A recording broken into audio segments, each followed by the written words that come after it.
In 1986, Honda won the Paris to Dakar Rally for motorcycles. They repeated that feat in 1987, 88 and 89. And to pay homage to that, Honda gave us this, the XRV 750T Africa Twin. This particular model is a 1993 model and has been finished in the Rothmans colors of the Dakar winners.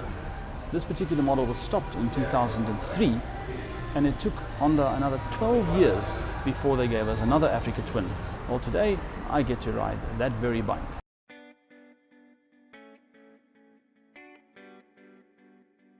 And here it is. This is the Honda CRF 1000 Africa Twin. Right off the bat, you can see that this is a dirt bike inspired motorcycle. It's got a proper 21-inch front wheel and it's got an 18-inch at the back. The engine is no longer the 750V, it's now an inline parallel twin, 1000cc, delivering around about 95 horsepower. This particular model is devoid of a gear lever and a clutch lever, which means it's an automatic.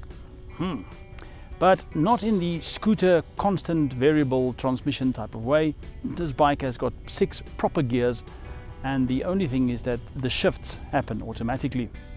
Now, I've tried the system out on the highway that I ride to work.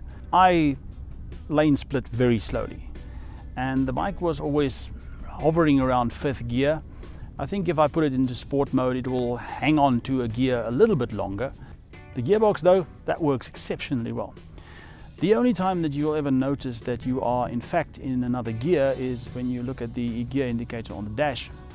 If you have a pillion riding with you, the endless clatter of a helmet against yours is at an end with this bike almost all of the time. I say almost because this bike has a ridiculously soft front suspension. The mere touch of the brakes and the nose dives. So if your pillion is sitting behind you and you touch the brakes, her helmet's going to clatter into yours anyway. You can change gears manually on this motorcycle as well. It has the function for you to do that manually. There's a button on the handlebars, a minus button and a plus button. And this is where the ergonomics of this bike lets it down a bit. The minus button for your downshifts is where I expect the horn to be. So when I got this bike, I rode to work and a taxi swerved in front of me and all I could do was engage 4th gear. At the front, it has got 2 discs grabbed by Nissan calipers, and they work quite effectively, but as I said, I think the soft suspension gives you that sensation of effectiveness.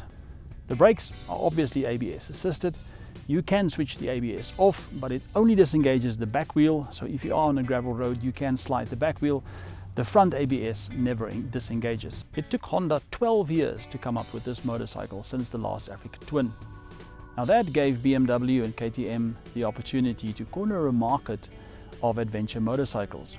The world launch for this bike was held right here in South Africa in 2016, and the popularity of this motorcycle surpassed Honda's expectations.